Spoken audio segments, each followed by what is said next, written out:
अस्सलामुअलैकुम क्लास 6। आज हम लोग कर रहे हैं new unit start.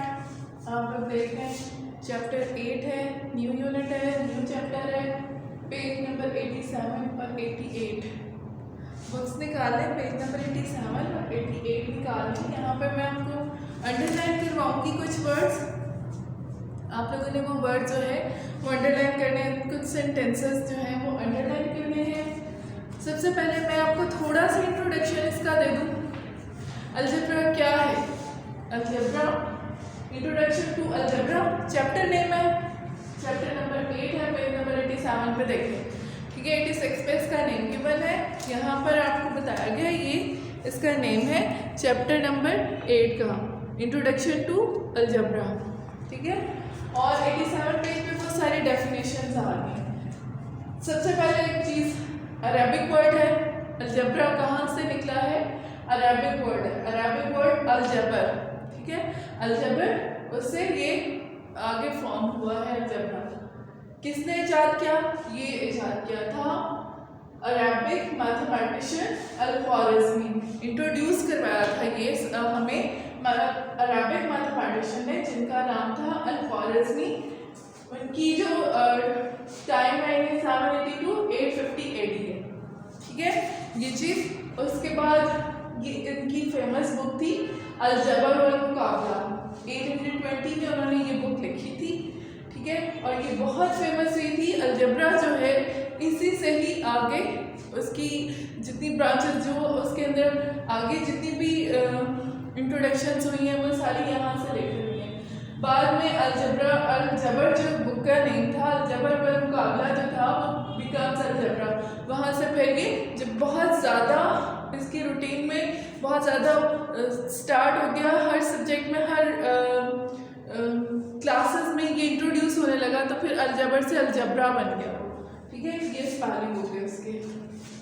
Now take out your maths books, page number 87। यहाँ पर है अलजबरा लिखा हुआ है।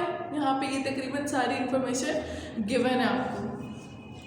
Algebra is an important branch of the mathematics that provides us the solution of many complex mathematical problems.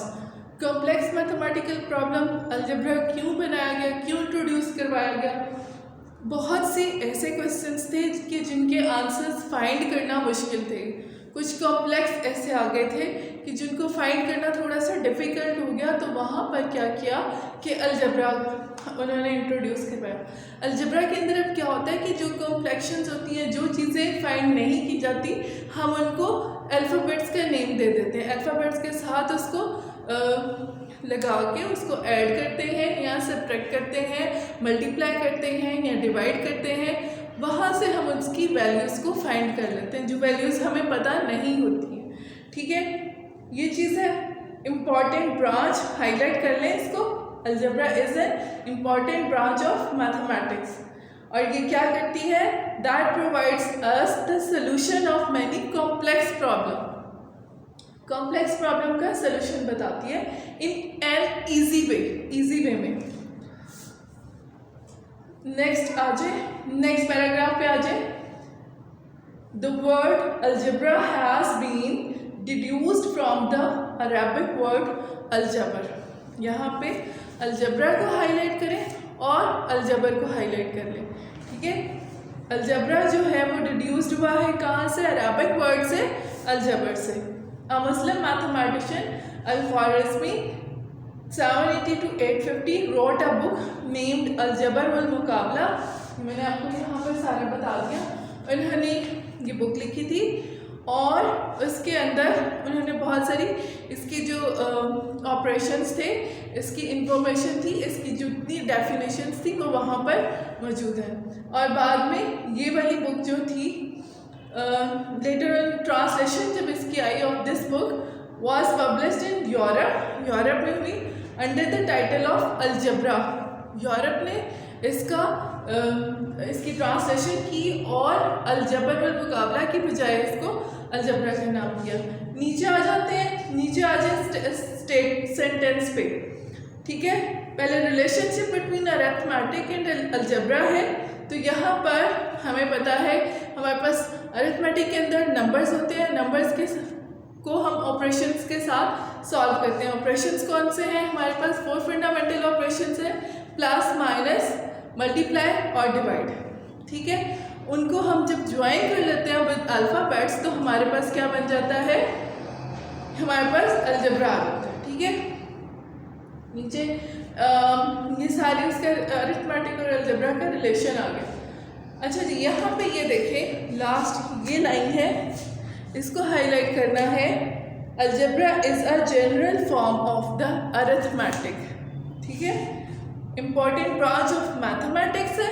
ठीक है, और ये क्या है? General form of arithmetic. Arithmetic की ये जनरल फॉर्म है।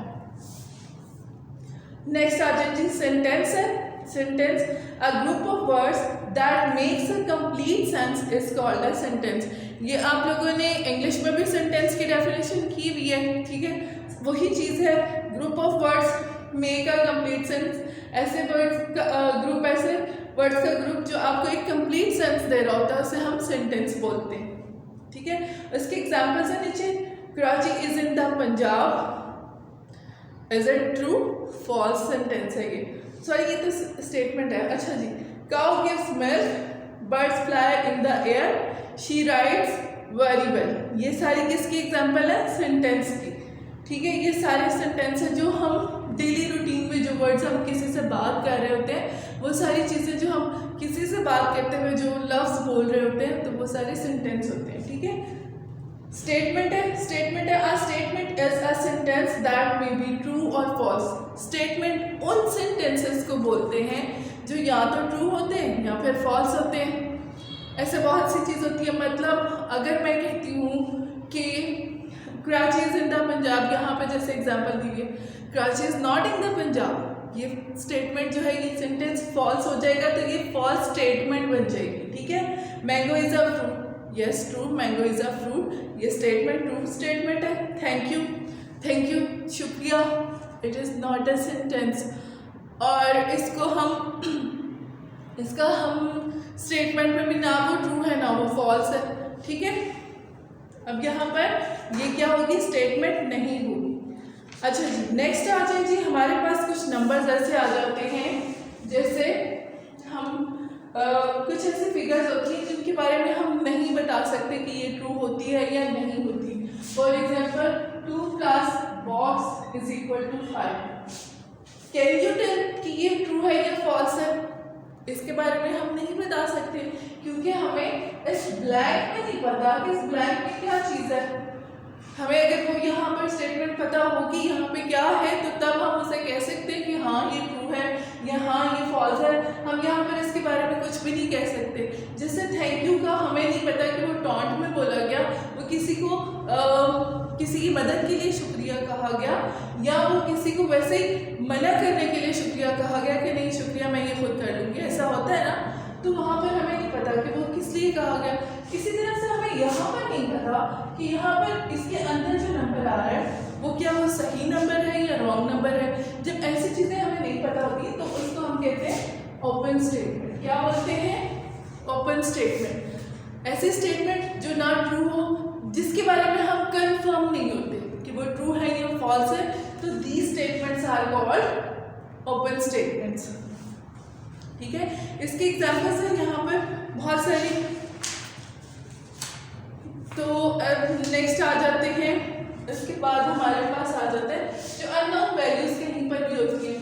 3 - डैश 1। अब हमें नहीं पता यहाँ पर उन्होंने जो बताया कि वो भी क्या वहाँ पर ऐसा नंबर है जो उसको 1 कर रहा है, तो ये भी ओपन स्टेटमेंट हो जाती है। नेक्स्ट अब आ रही है वेरिएबल्स। वेरिएबल्स के आपके पास हेडिंग नहीं है, लेकिन मैं आपको ये बता देती हूँ कि वेरिएबल्स किसे कहा जाता है। वेरिएबल्स ऐसे अल्फाबेट्स होते हैं जिनकी वैल्यूज को हम हर जगह पे चेंज कर सकते हैं। For example 2x = 4। ठीक है, यहाँ पर x को फाइंड करने के लिए x की वैल्यू मैं 2 को 4 से डिवाइड कर देती हूँ, तो मेरे पास x = 2 आ जाता है। ये नेक्स्ट क्वेश्चन होंगे कि मैं आपको करवाऊंगी। मैं सिर्फ यहाँ पर मेरे पास x क्या आ रहा है, 2 आ रहा है। यहाँ पर मैं 3x = 21 करते हैं, 27। चलिए जी 27। अब यहाँ पर मैं x की वैल्यू फाइंड करने के लिए 27 को 3 से डिवाइड करती हूँ। 3 9 से 27, तो यहाँ पर x क्या आ रहा है, 9 आ रहा है। ठीक है, x की वैल्यू हर जगह पे जैसे जैसे हम क्वेश्चंस करते जाते हैं वहाँ पर x की वैल्यूज डिफरेंट होती जाती हैं, तो इनको हम बोलते हैं वेरिएबल्स। अल्फाबेट्स, ऐसे अल्फाबेट्स यहाँ पर नीचे देखिए, variable and constant, page number 88 पे देखें। ठीक है, algebra, we have already learned that in algebra a letter of the alphabet is used to represent a number of values. Here this letter is called a variable where the numbers 0 1 2 3 have definite fixed values are called constant. इसको highlight कर लें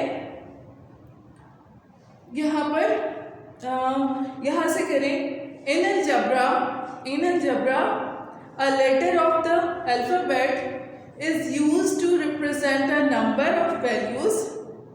ठीक है, here is letter is called a variable.